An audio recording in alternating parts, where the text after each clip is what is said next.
오늘 우리에게 주시는 하나님의 말씀은 고린도후서 3장 1절에서 18절까지 말씀입니다.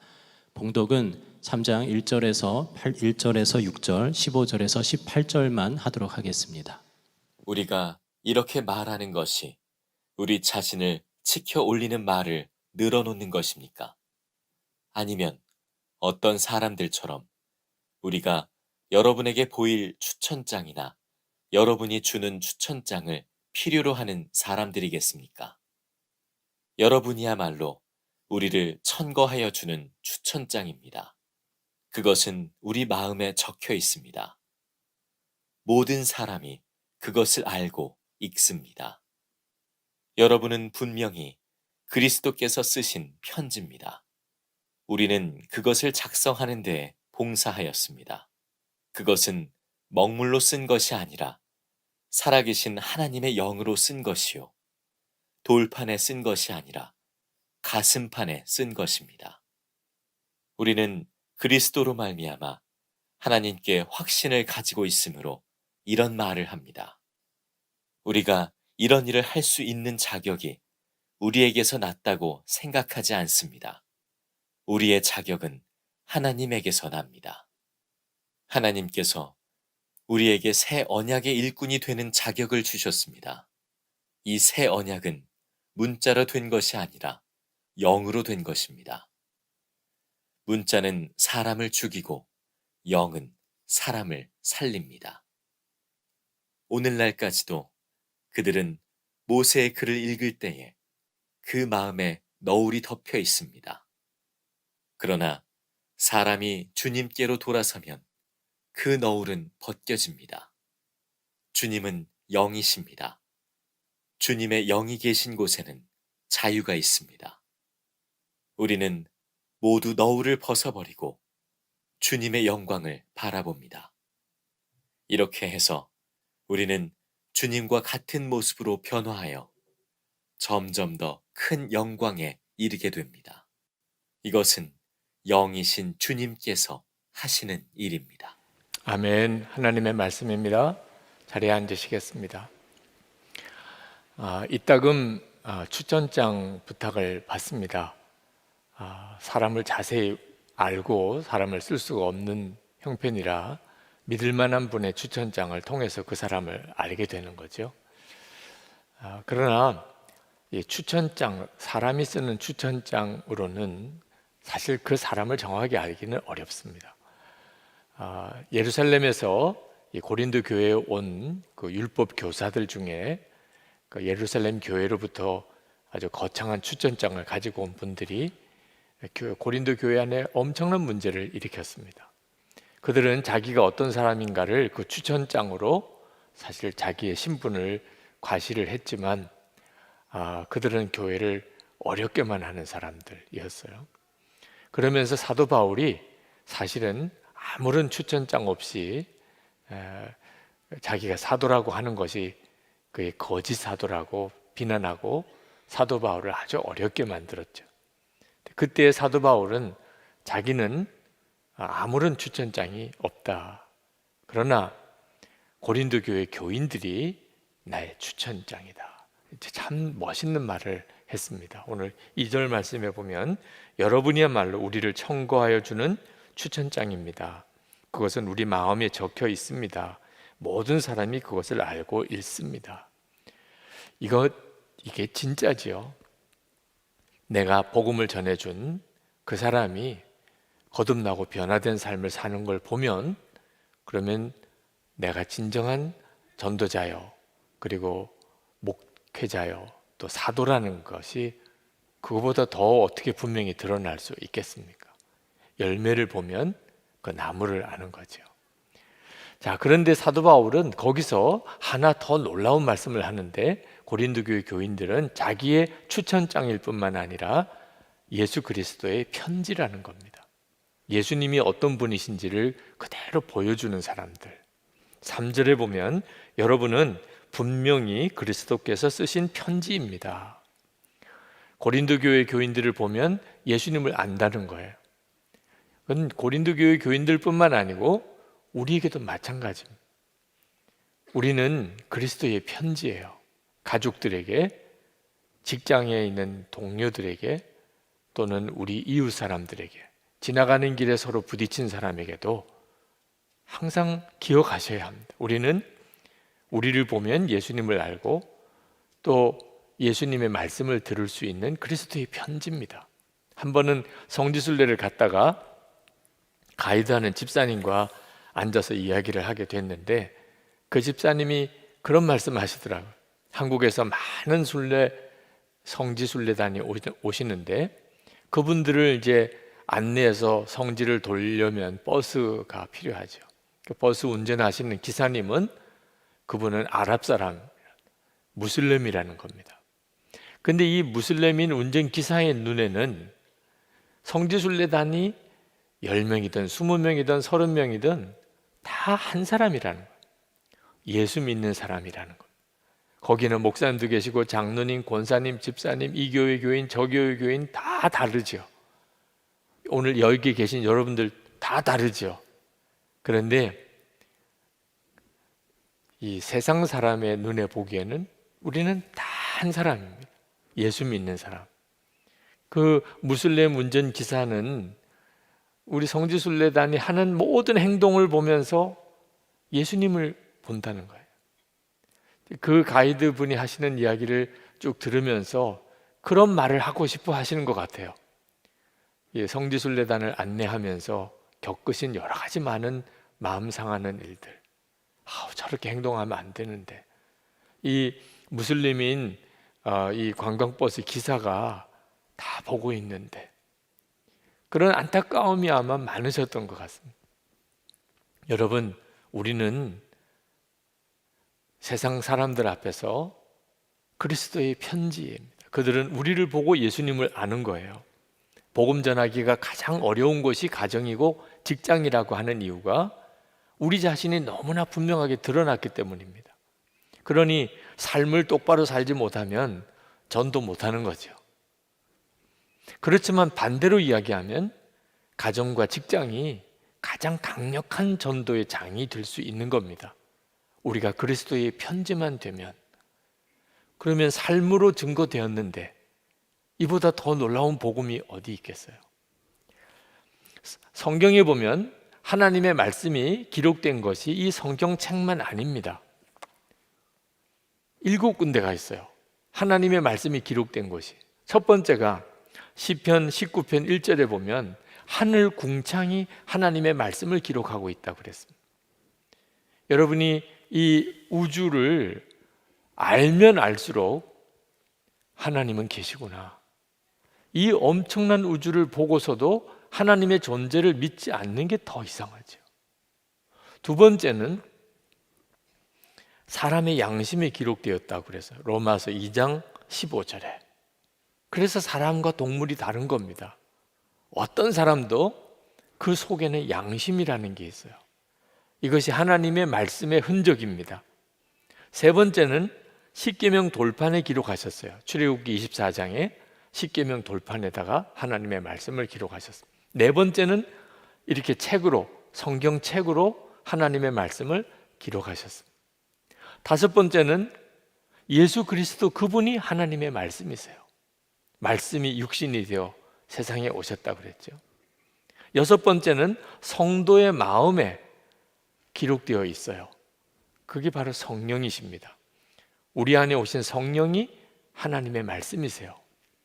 그러므로 우리는 꼭 성경을 읽어야만 하나님의 음성을 듣는 게 아닙니다. 우리 안에서 성령께서 또 동일하게 말씀하시죠.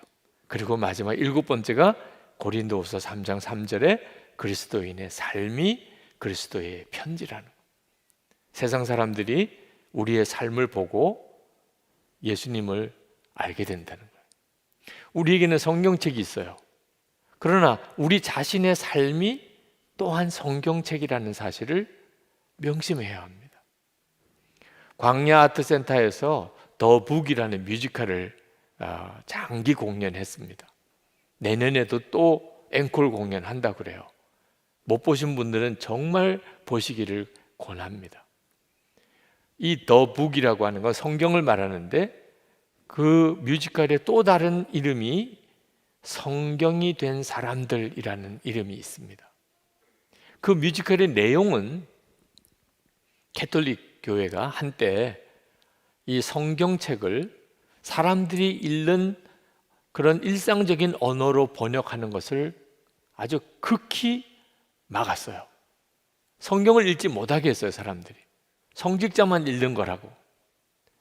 왜냐하면 성경을 읽으면 캐톨릭 교회가 그때 당시의 교리가 성경과 다르다는 것이 드러날까 봐 성경책을 일반적인 사람들의 언어로 번역하고 나누는 것을 발견하면 심지어 잡아 죽이기까지 했습니다.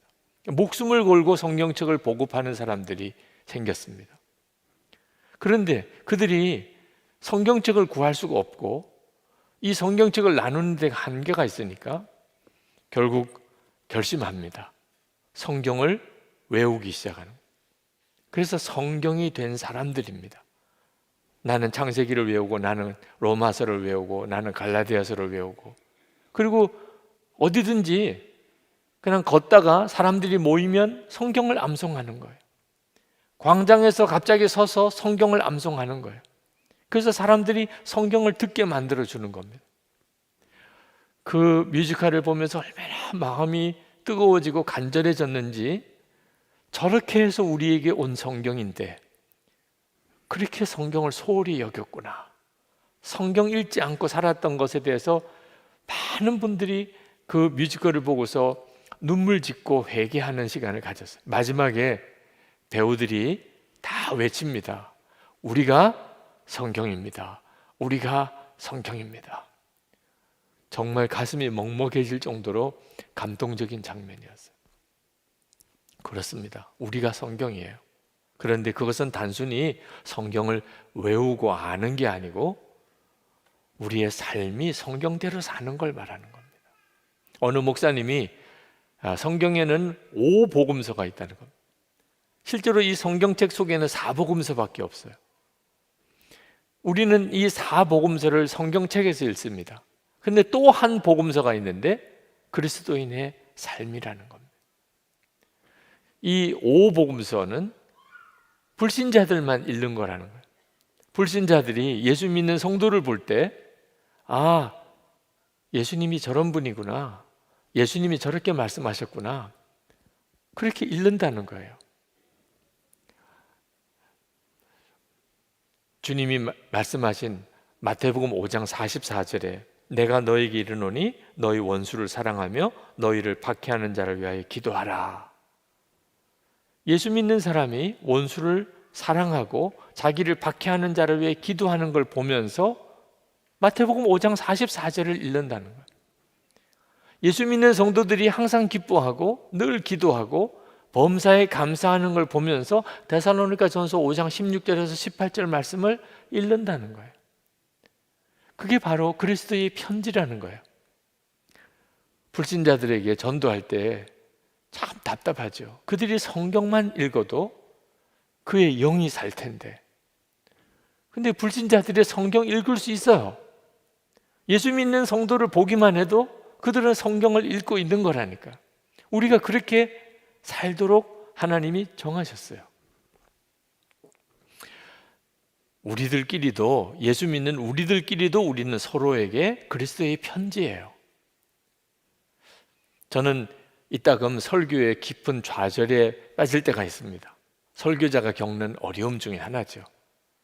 설교를 했는데 내가 은혜로운 설교를 못했구나. 오늘은 내가 정말 설교 준비를 성실히 못한 그런 결과가 너무 마음 아프게 다가오는구나. 그런 어떤 설교에 대한 좌절과 또는 낙심에 빠질 때가 있어요. 근데 참 이상하죠? 그럴 때마다 꼭 어떤 사람을 통해서, 문자를 통해서든 우연히 만나든 또는 메일이 오든 목사님 말씀에서 은혜를 많이 받았어요. 저는 그날 엄청난 마음의 좌절에 빠져 있는데 은혜를 많이 받았다는 말을 꼭 듣는 거예요. 마치 주님이 저에게 너 낙심하지 마. 오늘도 내가 너를 통해서 말했어. 꼭 그렇게 말씀하시는 것 같은 느낌을 받았어요. 그래서 주님 감사합니다. 그리고 새 힘을 얻어요. 이 일을 주님이 우리 모두를 통해서 서로에게 하시는 거예요. 우리에게 하고 싶은 말씀을 우리와 함께 있는 성도들을 통하여 주님이 말씀하시는 거예요. 우리는 서로 그리스도의 편지로 기억되어야 합니다. 마음의 상처로 그렇게 기억되어서는 안 돼요. 10년 뒤에, 20년 뒤에, 30년 뒤에 어느 자리에서 어떻게 또 만나게 될지 모릅니다. 그때 부끄러운 기억으로 만나면 안 되잖아요. 항상 우리가 무슨 일을 하든지 어떤 상황이든지 예수 그리스도께서 나를 통하여 그 사람에게 읽혀진다는 것을 항상 기억하고 말도 하고 행동도 해야 합니다. 어떤 때 한 20, 30년쯤 전에 만났던 분을 우연한 자리에서 만날 때가 있습니다. 그 전에 만났을 때, 함께 지냈을 때 좋은 관계였으면 얼마나 반갑고 좋아요. 그런데 그때 아주 불편한 문제가 있었다면 만남 자체가 너무너무 부담이 되죠. 우리는 다 하나님 앞에 가서 만나요. 그 생각을 항상 하고 살아야 합니다. 그런데 문제는 그러면 부족하기 짝이 없는데 어떻게 내가 그리스도의 편지로 늘 살 수 있을까? 그게 우리에게 엄청난 부담이 되잖아요. 근데 우리 노력으로 하는 게 아닙니다. 우리가 그리스도의 편지로 그렇게 사람들에게 읽혀지도록 노력하고 살으라. 그러면 이건 무서운 정말 율법이죠. 그렇게 되게 돼 있어요. 어떻게 그렇게 되게 돼 있죠? 우리 안에 오신 주님의 영, 주님의 영이 나로 하여금 그리스도의 편지가 되게 하시는 거예요. 6절에 문자는 사람을 죽이고 영은 사람을 살립니다. 여기 문자는 율법이에요. 율법 가지고 신앙생활을 하면 절대로 그리스도의 편지가 될 수가 없어요. 근데 영은, 우리 안에 임하시는 영은 우리를 통해서 하나님이 하시고 싶은 일을 사람들에게 드러내 보여주세요. 그분이 하시는 거예요. 출애굽기 34장 35절에 보면 모세가 십계명을 들고 시내산에서 내려오는 장면이 나오는데 하나님과 40일 동안 같이 있었습니다. 그리고 십계명을 받아서 내려오는 거예요. 근데 모세의 얼굴이 얼마나 광채가 나는지 하나님과 40일을 같이 있다 보니까 그 하나님의 말할 수 없는 영광의 광채가 모세에게 그대로 임해서 사람들이 쳐다볼 수가 없는 겁니다. 모세를 얼마나 눈이 부신지. 그래서 할 수 없이 모세가 얼굴에 천을 내려드립니다. 그 얼굴이 비치는 광채를 조금 줄이는 거예요. 그렇게 해야 될 정도였어요. 하나님을 뵙는다는 건 정말 놀라운 일입니다. 그런데 문제는 그 이후도 계속 그렇게 되었다는 거예요. 사도 바울이 정말 안타까워하는 것은 이제 예수 그리스도께서 오셨는데 그런데도 유대인들은 여전히 예수님을 몰라본다는 거예요. 왜? 마음에 천이 가려져 있다는 겁니다. 예수님은 하나님의 영광의 광채 그 자체세요. 근데 모르니까 예수님을 십자가에 못 박아 죽이는 거죠. 여전히 율법만 하는 겁니다. 유대인들의 마음에 천이 들여져 있어서 그들이 주님을 보지 못한다는 거예요. 율법만 아닙니다. 마귀가 지금도 온갖 세상적인 것들로 우리 마음을 혼미하게 만들어서 우리가 예수님을 믿고도 실제로 예수님을 바라보지 못하게 만들어요. 고린도 후서 4장 4절에 그 중에 이 세상의 신이 믿지 않은 자들의 마음을 혼미하게 하여 그리스도의 영광의 복음의 광채가 비추지 못하게 함이니 그리스도는 하나님의 형상이니라. 우리 안에 오신 예수 그리스도, 그분은 영광의 광채가 나는 분. 그런데 예수님을 모시고 살면서도 전혀 그걸 못 느껴요. 많은 그리스도인들이 실제로 예수님이 자기 안에 거하시는지 자체를 몰라요. 왜 그렇죠? 마귀가 이 세상 신이 이 세상 신이라고 그랬어요. 이 세상의 온갖 것들로 우리 마음을 혼미하게 만들어요. 그래서 주님을 제대로 바라보지 못하게 만드는 상태에 있다는 겁니다. 이 마음을 가리고 있는 것이 빨리 거두어져야 우리가 예수님을 제대로 믿게 되는 거예요. 지금 코로나19로 인해서 한국 교회가 많은 어려움을 겪고 있습니다. 연단을 받고 있어요. 그런데 이 연단의 실체를 알아야 합니다. 단순히 우리가 교회에서 모여서 예배드리기 힘든 정도의 문제가 아니에요. 지금 예수 그리스도를 믿는 성도들이 정말 예수님을 믿는 성도인지 아니면 그저 종교만 가지고 있는 사람인지를 쫙 가르는 거예요. 예수 그리스도 그분을 바라보는 눈이 뜨여서 그 예수 그리스도의 복음의 영광의 광채를 정말 바라보는 사람,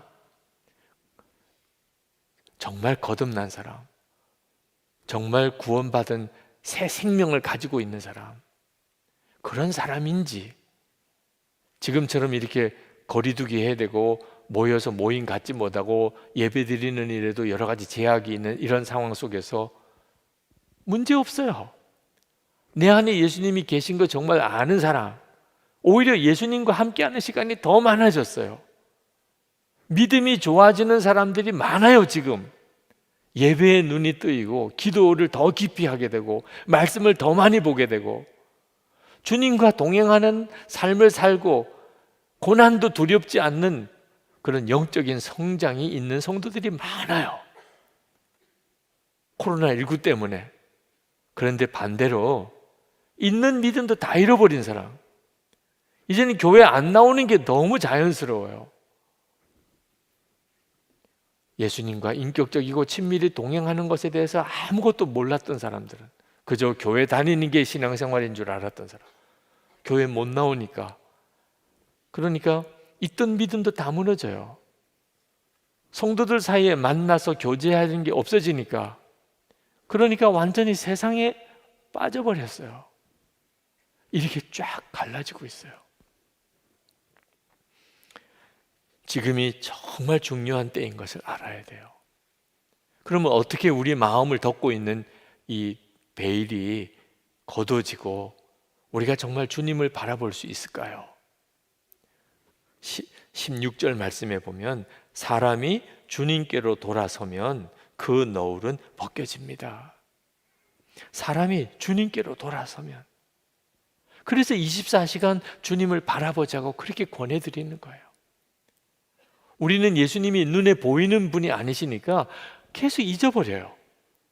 우리 안에 분명히 거하시는데도 계속 주님 잊어버리고 사는. 그래서 항상 주님을 기억하시라.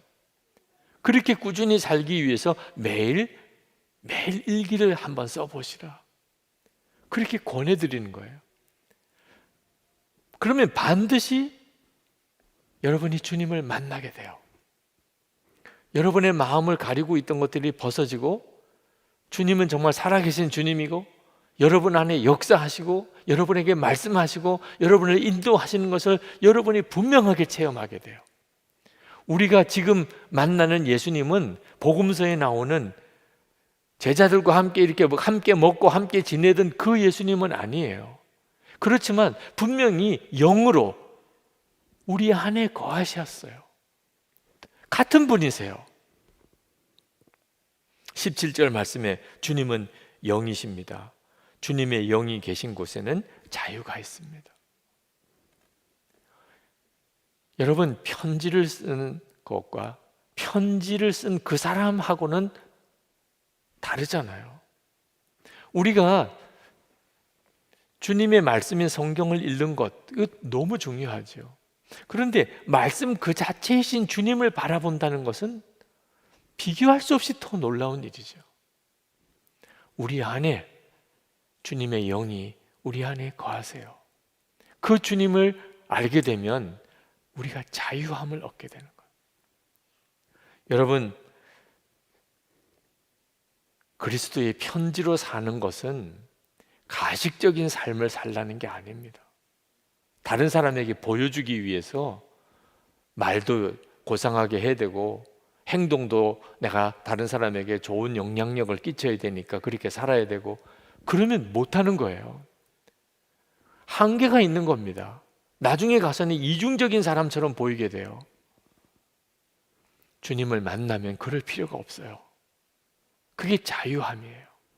주님을 만나면 내가 주님을 바라보고 사는 것 자체가 그냥 그리스도의 편지니까 일부러 그렇게 살려고 할 필요가 없어요. 여러분은 예수님을 믿으시고 자유함을 얻으셨나요? 정말 자유로우신가요? 8.15 광복이 되었을 때 대한독립 만세를 그렇게 소리 높여 외쳤습니다. 왜 그렇게 좋아하느냐고 했더니 자유라는 거예요. 이제는 일본의 지배에서 우리가 자유를 얻었다는 거. 맞는 말이죠. 근데 도대체 자유를 얻었다는 게 뭘 말하는 겁니까? 그걸 몰랐어요. 한 달도 넘게 아무것도 안 하고 먹고만 논 적이 있어요. 일본 군인들 위해서 전쟁 물자를 공출을 해가지고 곡식이랑 뭐 짐승이랑 그렇게 쌓아둔 거, 일본이 망했으니 이제 그건 다 누구 거가 됩니까? 그거 가져다가 그냥 먹고 즐기고 놀았어요. 그게 자유인 줄 알았어요. 그러니 얼마나 혼란스러웠겠습니까? 결국 얼마 뒤에 전쟁이 터집니다. 자유가 뭔지를 몰랐으니까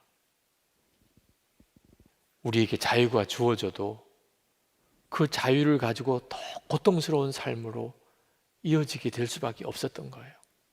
여러분, 도대체 예수 믿고 자유로워졌다는 게 뭡니까? 이제는 더 이상 율법 지키지 않아도 돼. 그러니까 마음대로 사는 겁니까? 예수 믿고 자유를 얻었다는 것은 죄 짓지 않을 자유가 생긴 거예요. 전에는 죄 짓지 않을 자유가 없었어요. 방탕하게 살지 않을 자유가 생겼어요. 이제는 내가 방탕하게 살기를 원치 않으면 방탕하게 살지 않아도 돼요. 예수님이 내 안에 거하시니까. 이제는 예수님 한 분이면 충분한 삶을 사는 자유가 되었어요. 이제는 정말 사랑만 하며 사는 자유가 우리에게 생겼어요. 이제는 정말 거룩하게 사는 자유가 생겼어요. 주님과 동행할 수 있는 자유가 생겼어요. 그게 바로 예수를 믿고 누리는 자유예요. 전에는 죄의 종이었고 육신의 종이었기 때문에 그렇게 살 수가 없었어요. 그래서 세상 사람들처럼 사는 거예요. 이제는 내 안에 예수님이 오시고 그 주님의 영이 나를 통하여 완전히 다른 삶을 살게 만드는 거예요. 이따금 영이 다른 사람을 봅니다. 여러분도 가정이나 교회에서 싸움이 생길 때 당사자들은 모르더라고요. 자기가 얼마나 이상하게 변해 있는지. 그런데 싸우는 자리에 가보면 느껴요. 맹수의 영을 느껴요. 사람이 예전에 그 사람이 아니에요. 어떤 사람이 말씀도 읽지 않고 기도 생활도 없고 그저 세상 일에만 정신없이 빠져서 살던 사람, 크리스천이죠. 근데 만나보면 느낌이 달라요.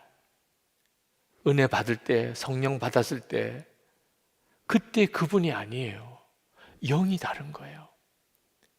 그러므로 여러분, 우리가 우리의 영적인 상태를 정말 조심해야 돼요. 그렇지 않으면 예수 믿는다는 이름 가지고 완전히 마귀 노릇 할 수 있어요. 베드로도 그랬어요.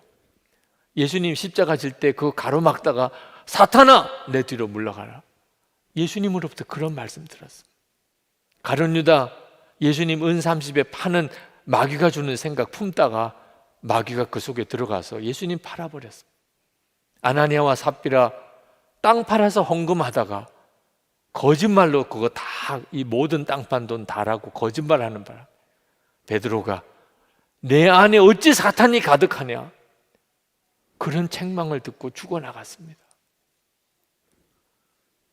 여러분, 우리 안에 어떤 영이 역사하는지는 엄청 중요한 일이에요. 토마스 아킨페스가 그리스도를 본받아라는 책에서 그가 들은 주님의 말씀을 거기에 기록을 했습니다.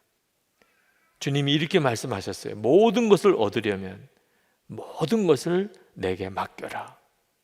어떤 것도 구하지 말고 어떤 것도 요구하지 말라. 오직 순수한 마음과 확고부동한 믿음으로 내 안에 거하라. 그러면 나를 얻게 되고 마음의 자유를 누리게 되고 또한 어두움이 그대를 엄습하여 짓누르지 못하리라. 주님 안에 있으면 그 사람이 진짜 자유함을 누리고 살게 되는 거예요. 여러분, 예수 그리스도의 영이 지금 제 안에 여러분 안에 계세요. 모세가 하나님을 대면하고 얼굴이 광채가 난 것처럼 우리도 항상 예수님을 바라보고 살면 사람들이 우리를 보고 예수님을 보는 것 같이 된다니까요. 그때 우리를 그리스도의 편지라고 말하는 거예요.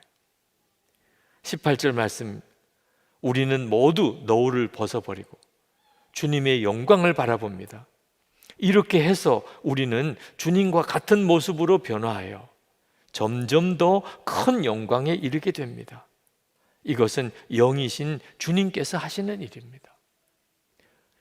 우리가 계속 주님을 바라보고 그리고 항상 주님과 동행하고 살면 우리는 점점 더 놀라운 영광의 삶을 경험하게 되고 주님이 그렇게 하세요.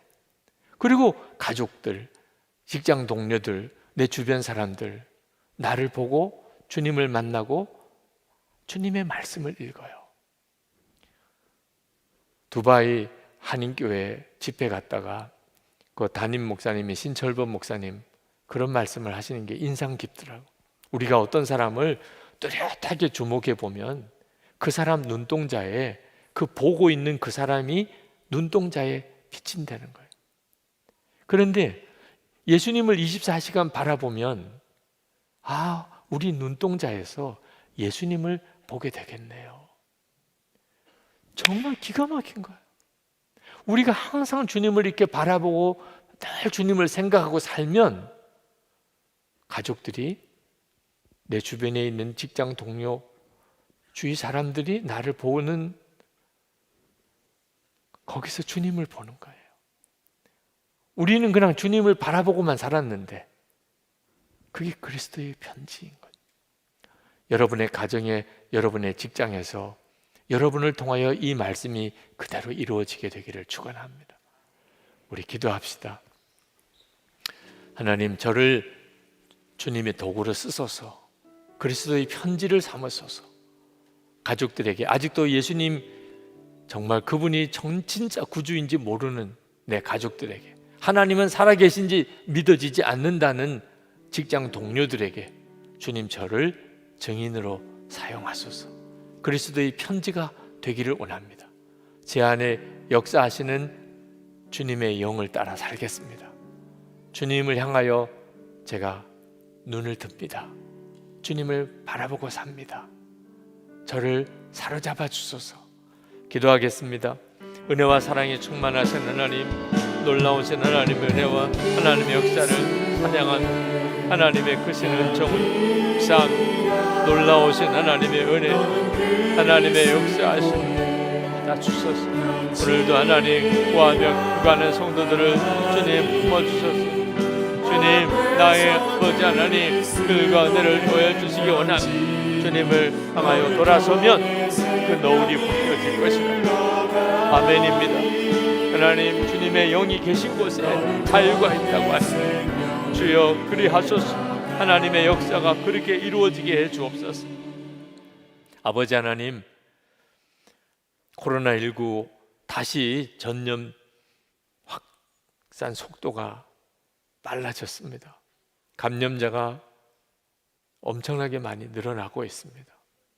들려오는 소식들, 소문들 우리 마음을 위축하게도 만듭니다. 그러나 오늘 이 시간 주님이 주시는 말씀을 아멘으로 받습니다. 우리 안에 주의 영이 거하시고 주의 영이 계신 곳에 자유가 있다고 하신, 우리를 두려움과 염려에서 완전히 풀어주시고 오직 주님과 동행하며 주님 손 붙들고 가며 주님만 전적으로 의지하며 사는 담대함으로 우리를 다시 세워 주시옵소서. 하나님, 점점 더 큰 영광에 이르게 하소서.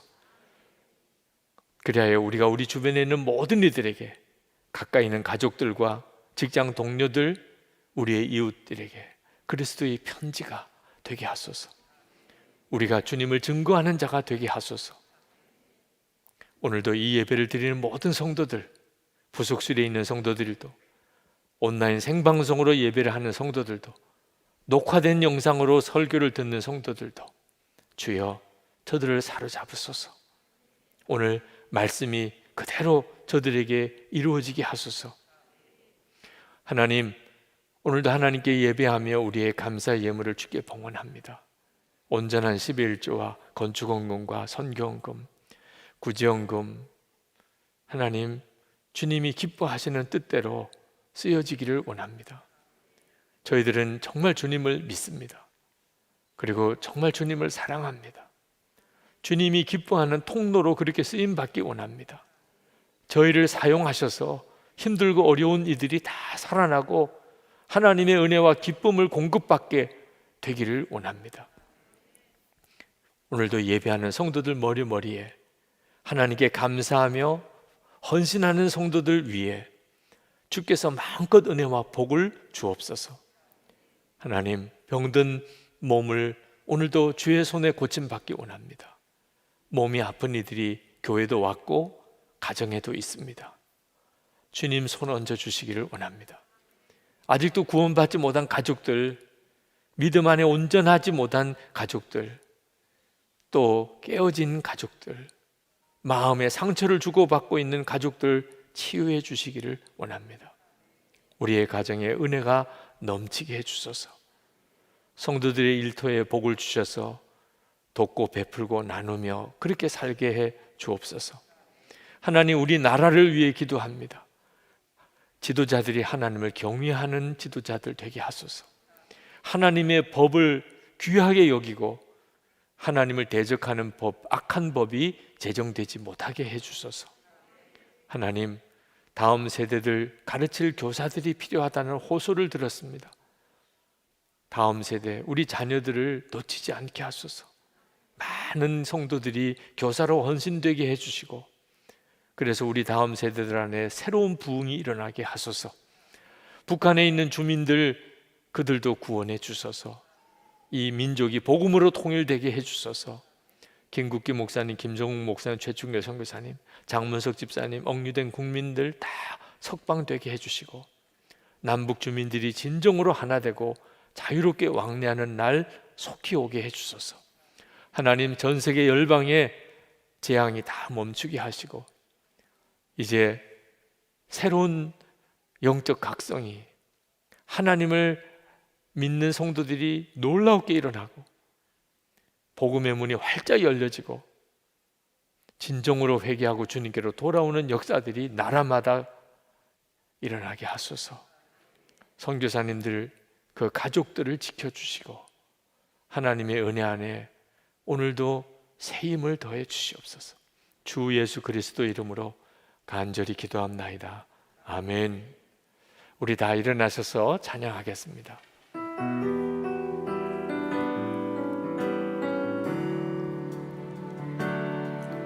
너는 그리스도의 양이라.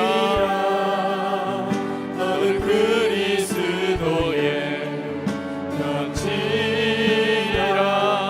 하나님 앞에서 그리스도의 편지니 너를 통해 생명이 흘러가리.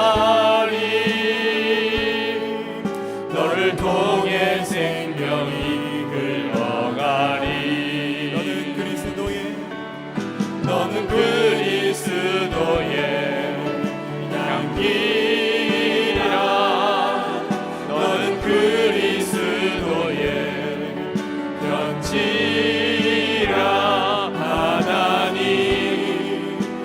앞에서 그리스도의 편지 너를 통해 생명이 흘러가니 너를 통해 생명이 흘러가니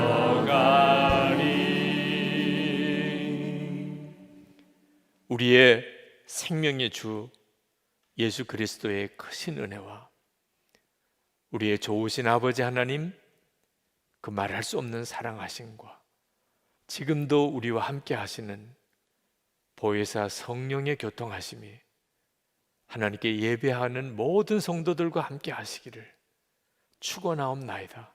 아멘.